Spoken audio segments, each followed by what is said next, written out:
Chega! Chega de aceitar líderes vaidosos e prepotentes. Chega de aceitar humilhações públicas a divergentes. Chega de aceitar a exploração de trabalhos voluntários. Chega de construir impérios que ficarão em poder dos líderes e de seus familiares.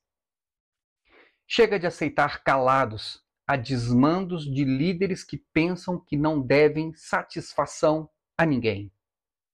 Chega de financiar sistemas religiosos que não prestam contas daquilo que eles fazem com o dinheiro. Chega de invasão em nossa privacidade. Chega de cerceamento das nossas liberdades, mesmo quando elas são apresentadas como sendo para o nosso próprio bem. Nós temos que decidir isso. Questionar é liberdade, a serviço da verdade. Não se deixe enganar pela falsa santidade. Seitas religiosas assassinam a mente de seus membros, porque assim elas podem exercer controle absoluto das pessoas sem que haja questionamentos. Eu assisti um vídeo sobre psicose em massa que lançava uma reflexão sobre a forma de governo totalitário. Mas, na medida que eu escutava aquela mensagem, eu fui percebendo que boa parte daquela reflexão se aplicava também ao modo de governo e de controle mental das seitas religiosas. E por isso eu resolvi fazer uma pequena adaptação com base na mensagem daquele vídeo para aplicar então à realidade das seitas religiosas. Eu vou deixar o link do vídeo original na descrição deste vídeo, ok? Então vamos lá. Você já se perguntou por que às vezes parece que um grupo de pessoas inteiro perde a noção da realidade? Por que as pessoas aparentemente normais, racionais, começam a abraçar ideias irracionais, e isso em grupo, em massa? Esse fenômeno ele é conhecido como psicose coletiva. Psicose coletiva é um estado de desequilíbrio mental generalizado e que pode atingir até mesmo uma sociedade inteira. E nessa condição, as pessoas podem ser levadas até mesmo a perder o contato com a realidade.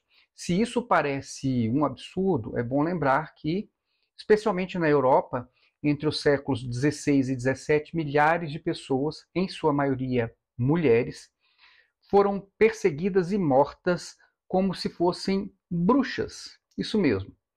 A caça às bruxas, como ficou conhecida essa perseguição, levava as pessoas a julgamento e à execução com base em crenças religiosas que associavam a bruxaria a práticas demoníacas que então colocariam em risco toda a ordem social, ou seja, não havia elementos reais ou algum crime identificável praticado por aquelas pessoas que foram condenadas, mas o fato é que a sociedade, de um modo geral, absorveu um discurso de terror, vindo especialmente da igreja. E de modo que a população, então, se sentia ameaçada de alguma forma. E uma vez que o pânico foi instalado, desencadeou-se, então, um morticínio devastador. Quando a psicose coletiva ela se instala, as pessoas elas perdem a racionalidade. E até mesmo crimes que o indivíduo jamais cometeria sozinho, eles podem ser praticados quando essa pessoa está com um grupo ou no meio de uma multidão de pessoas. Mas o que leva uma sociedade a entrar em psicose coletiva? O gatilho mais comum é o medo, que coloca o indivíduo neste estado de pânico. E quem já teve contato com alguma seita religiosa sabe que eles são mestres em implantar o medo na mente das pessoas. Mas vamos em frente. Voltando à questão política. Na modernidade, a psicose coletiva ela foi identificada nos regimes ditos totalitários. Totalitarismo é um regime político em que o Estado busca o controle total e absoluto sobre sobre todos os aspectos da vida pública e privada. E isso inclui o controle da política, da economia, da cultura e até mesmo das crenças pessoais. As principais características do regime totalitário são uma ideologia oficial e obrigatória, que guia todas as ações do governo e também da sociedade, um controle absoluto da mídia e com propaganda intensa do governo, a favor do governo, para moldar então a opinião pública, a presença de um partido político único, que normalmente é liderado por um líder carismático e também autoritário, e, por fim, o uso generalizado da vigilância sobre as pessoas, e com a prática da repressão permanente, que inclui até mesmo prisões arbitrárias e eliminação dos opositores. Obviamente, em nenhuma igreja ou seita religiosa você vai ter essas características da forma como foram apresentadas, tá certo? Porque eu estou me referindo, então, a sistemas de governo. Mas nós podemos extrair daí algumas características que podem sim ser facilmente observadas na maioria das seitas religiosas. Por exemplo, toda seita possui uma doutrina ideológica oficial e obrigatória, que deve ser seguida fielmente por todos os seus membros. 2. Toda seita tem seus próprios meios de comunicação e instrui os seus membros a estarem sempre ligados somente nessa sua rede de comunicação. E dessa forma, as seitas elas controlam a informação e evitam, então, que os membros tenham acesso a outros canais de comunicação de pessoas que possam, então, abrir os seus olhos. 3. Toda seita religiosa possui uma liderança centralizadora, e normalmente centralizada em um líder carismático e também autoritário, que tem o poder de decidir nas suas mãos, embora ele vai atribuir essas suas decisões sempre a Deus. E, por último, toda seita religiosa vigia os seus membros e repreende todas as pessoas que não atendem às suas determinações. Dessa forma, eles mantêm os membros sempre sob controle e também elimina os divergentes e opositores. Agora, voltando ao regime de governo totalitário. Nós sabemos que em governos totalitários a sociedade ela é dividida em dois grupos, os governantes e os governados. Ambos esses grupos eles sofrem uma mudança patológica. Os governantes eles são elevados a um status quase que divino, são como se fossem deuses mesmo, cheios de revelação, e os governados são infantilizados, eles parecem crianças totalmente dependentes da orientação dos seus governantes. Just Mirlo, um psiquiatra e psicanalista holandês que se especializou no estudo da manipulação psicológica e também da propaganda e da lavagem cerebral, ele escreveu em seu livro, cujo título é O Estupro da Mente, ele disse que o elemento indispensável para o sucesso do totalitarismo é o menticídio, ou seja, o assassinato da mente, que é o título deste nosso vídeo. Merleau, ele descreveu o menticídio como um processo de manipulação psicológica que destrói a capacidade das pessoas de pensar de forma independente. E uma vez que é reduzida, então, essa capacidade mental das pessoas, a classe governante ela consegue dominar com mais facilidade as pessoas. Ele explicou que a técnica do menticídio ela envolve o uso do medo intermitente e também o uso da propaganda intensiva. Mas vamos entender como esse processo funciona.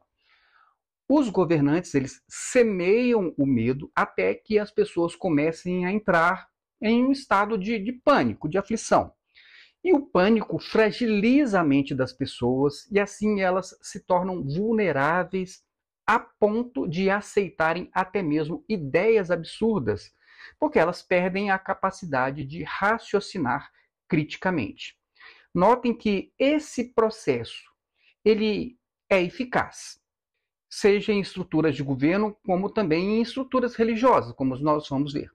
No caso das seitas, o medo faz parte do processo de manipulação mental. Inicialmente, então, a seita apresenta um cenário de caos caos social, de crises do sistema religioso, de um arrebatamento dos crentes, seguido de uma grande tribulação, de um grande sofrimento, e também seguido de um juízo eterno que é reservado aos descrentes. E em seguida a apresentação desse caos, eles trazem então, eles se apresentam como os portadores da mensagem de salvação de tudo e de todos. Mas, para se alcançar essa salvação, os ouvintes, eles devem obedecer a todas as suas instruções. Mas, segundo Merleau, esse processo para a rendição das mentes, ele vai ser muito mais eficaz com o uso da técnica das ondas de terror, ou seja, são mensagens do caos, da destruição e do terror, mas que devem ser intercaladas com períodos de calma e de tranquilidade. Então, essa estratégia ela também pode ser observada, por exemplo, em seminários de seitas religiosas. Então, há um bombardeio com mensagens de caos, caos social, caos religioso, e estas mensagens elas estão sempre intercaladas com intervalos de descontração, de louvor. Então, normalmente, esse processo ele se repete nas seitas, no caso de um seminário, em 2 dias de seminário. E a última aula ela é sempre a que deixa as pessoas mais preocupadas e apreensivas. Mas, além da implantação do medo, nós temos também a estratégia da propaganda intensiva.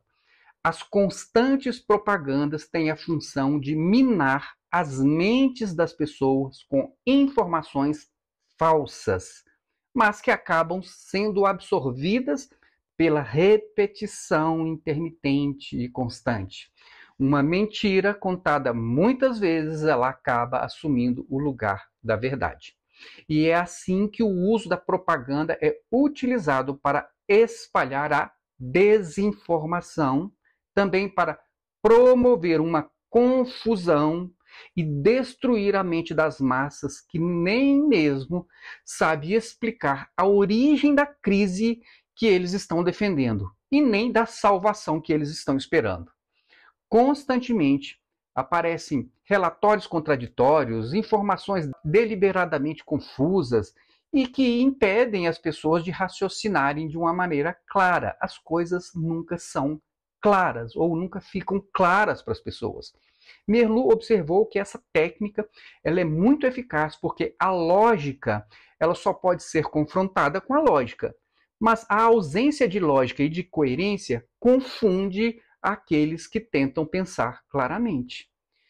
E ao mesmo tempo que essa confusão deliberada paralisa a mente racional das pessoas, ela gera cada vez mais dependência desses líderes que afirmam ter a resposta para tudo.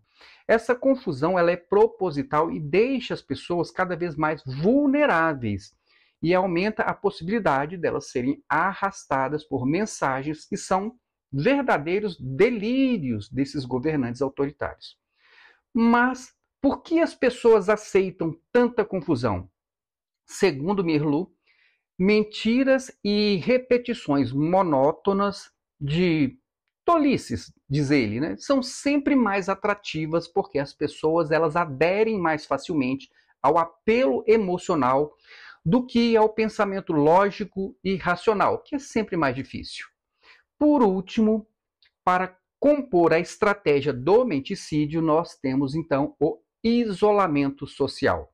Além do medo e da propaganda, nós temos este outro recurso poderoso, utilizado tanto pelos líderes de regimes de governo totalitários como por líderes de seitas religiosas, que é o isolamento social. Merleau identificou que o isolamento ele é um fator chave para o sucesso do totalitarismo. Quando isolado e sem interações normais com família, parentes, amigos, colegas de trabalho, então o indivíduo ele se torna muito mais suscetível a abraçar crenças delirantes. E por várias razões. Em primeiro lugar, ele perde o contato com a força corretiva que vem de influências positivas de outras pessoas. Os líderes autoritários, eles sabem que nem todas as pessoas serão facilmente enganadas, porque sempre há pessoas que conseguem enxergar o que está por trás da propaganda e conseguem perceber tanto a mentira como a manipulação que está por trás dessa propaganda e dessa ação dessas lideranças. E essas pessoas, então, elas podem ajudar a libertar outras pessoas desse ataque mental. E sabendo disso, os líderes totalitários, eles procuram isolar os membros dos seus grupos para que o risco dessa influência positiva dos outros diminua consideravelmente. Isso porque eles sabem que os seres humanos são mais facilmente condicionados a novos padrões de pensamento e de comportamento quando eles são isolados. Merleau explica isso em relação ao trabalho de Ivan Pavlov sobre comportamento. Pavlov foi um renomado fisiologista russo, ele muito conhecido por sua teoria do condicionamento clássico a partir de experimentos que ele fazia em laboratórios com cães. Pavlov ele descobriu que o reflexo condicionado poderia ser desenvolvido com mais facilidade em um laboratório tranquilo e com um mínimo de estímulos perturbadores. E todo treinador de animais sabe que isso é verdade. Todo treinador de animais sabe que é importante tanto o isolamento como a repetição de estímulos para se domesticar até mesmo animais selvagens. E é assim que os líderes totalitários eles alcançam seus objetivos de menticídio. Eles isolam as pessoas, espalham confusão e aplicam ondas de terror. O fato é que uma população sob ataque deste processo para o menticídio, essa população ela torna-se vulnerável e confusa, desejando inclusive o retorno a um mundo mais ordenado, mais racional. E é nesse momento que os líderes totalitários eles capturam definitivamente suas vítimas. Eles oferecem a saída, um escape para o caos do mundo. Eles oferecem a salvação para as pessoas que estão em um mundo perdido. E eles vão mostrar, inclusive, que a própria religião não tem como salvar o homem, nem religião, nem teologia, nem filosofia, nada disso. E no caso das seitas, os seus líderes eles oferecem a esperança de um mundo paralelo, totalmente organizado, estruturado, em plena paz, onde os anseios do homem são realizados, todos eles são realizados, e a dor e o sofrimento não vai mais existir. Mas tudo isso tem um preço. As massas elas devem abrir mão de suas liberdades e entregar todo o controle de suas vidas, todos os aspectos das suas vidas à elite dominante. Elas devem renunciar à sua capacidade de serem indivíduos autossuficientes, responsáveis por suas próprias vidas e devem se tornar súditos, submissos e obedientes. A ordem é obedecer cegamente. No caso das seitas religiosas ditas cristãs, as pessoas chegam ao ponto de se voltarem contra os seus próprios semelhantes. E isso em total desacordo com a própria mensagem do cristianismo, que é amar a Deus e amar o próximo. Mas as pessoas acabam sendo incitadas por seus líderes, acreditando que eles vão alcançar a salvação se eles fizerem o que esses líderes estão mandando. Mas a ordem prometida por esses líderes é uma ordem patológica. Na medida em que as pessoas aceitam a conformidade exigida por seus líderes, em vez delas ficarem mais próximas do bem-estar, elas se afastam cada vez mais dele, porque elas perdem uma convivência saudável com seus parentes, com seus familiares, com seus amigos, com seus colegas, e além disso, elas se tornam membros de uma força de trabalho voluntária que naturalmente acaba minando as suas energias devido ao ativismo religioso intenso. E ao final, o que se tem é a manipulação de pessoas que se tornam como crianças totalmente dependentes de seus líderes. E então, diante disso, qual seria a saída? Talvez a questão mais importante a ser respondida seja como evitar o totalitarismo. Carl Jung, um renomado psiquiatra, psicoterapeuta suíço, ensina que, para se ajudar a restaurar a sanidade de um mundo insano, o primeiro passo é organizar as nossas próprias mentes e viver de uma maneira que inspire outros a seguir na mesma direção. A solução de Jung é perfeitamente compatível com os ensinamentos de Jesus Cristo, que disse que nós deveríamos ser luz do mundo, brilhando diante dos homens, de modo que as nossas boas obras sirvam de exemplo e glorifiquem ao Pai que está nos céus. Ora, aquele que consegue emancipar-se do domínio da psicose coletiva e consegue levar uma vida equilibrada, material e espiritualmente, essa pessoa vai poder, com certeza, ser um farol iluminando e trazendo esperança para outras pessoas.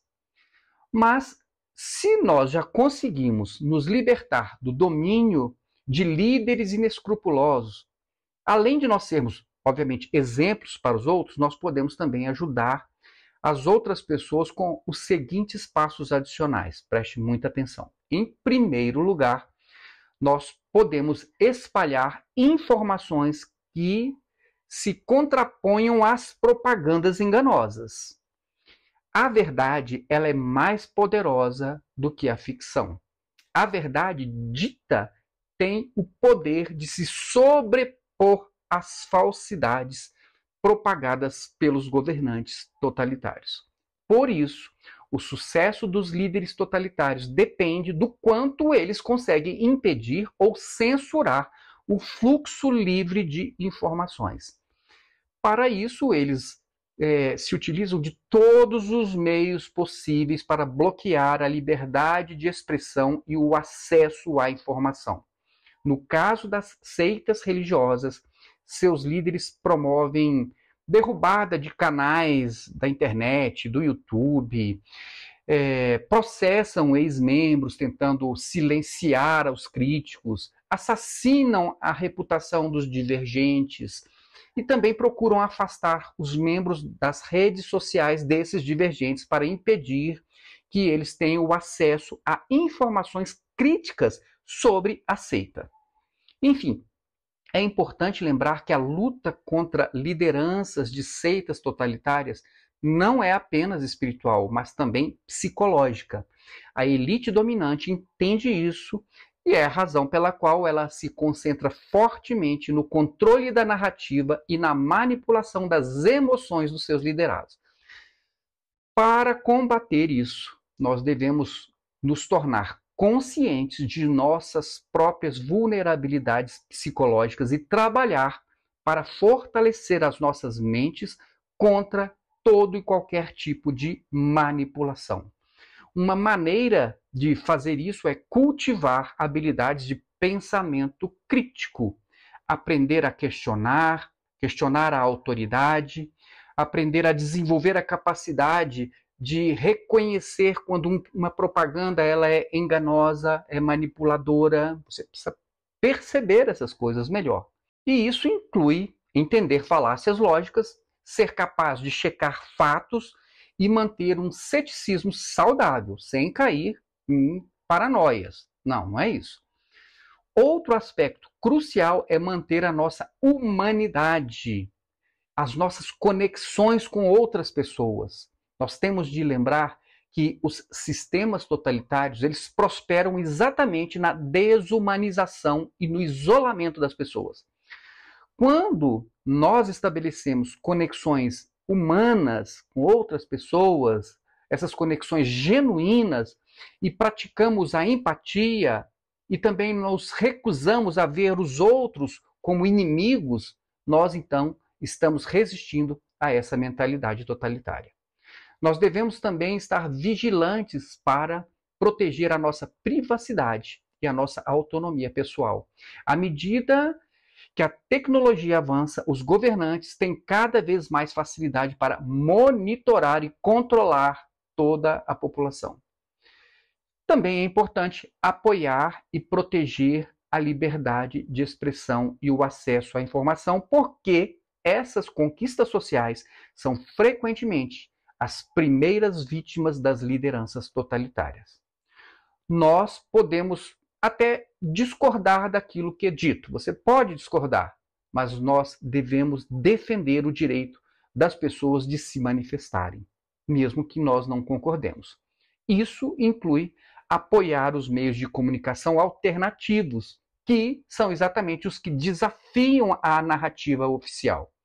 Além disso, nós devemos estar dispostos a dizer: chega! Chega de aceitar líderes vaidosos e prepotentes. Chega de aceitar humilhações públicas a divergentes. Chega de aceitar a exploração de trabalhos voluntários. Chega de construir impérios que ficarão em poder dos líderes e de seus familiares. Chega de aceitar calados a desmandos de líderes que pensam que não devem satisfação a ninguém. Chega de financiar sistemas religiosos que não prestam contas daquilo que eles fazem com o dinheiro. Chega de invasão em nossa privacidade. Chega de cerceamento das nossas liberdades, mesmo quando elas são apresentadas como sendo para o nosso próprio bem. Nós temos que decidir isso. A liberdade sempre com responsabilidade. Enfim, a luta contra o totalitarismo, inclusive no ambiente religioso, é importante e conta com você. O caminho não é fácil, mas enquanto houver pessoas que valorizam a liberdade, que pensam criticamente, que prezam pela humanidade diante das forças desumanizadoras dessas lideranças totalitárias, há esperança. O convite está lançado. Vamos nos comprometer com essa rebelião pela liberdade. Como disse Jesus, vocês são a luz do mundo.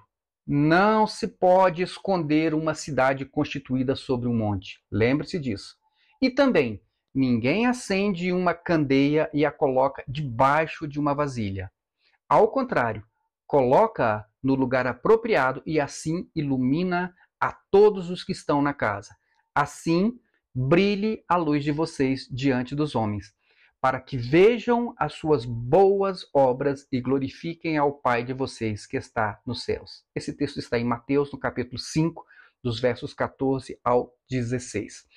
Que Deus abençoe a todos e até o nosso próximo vídeo. Tchau, tchau!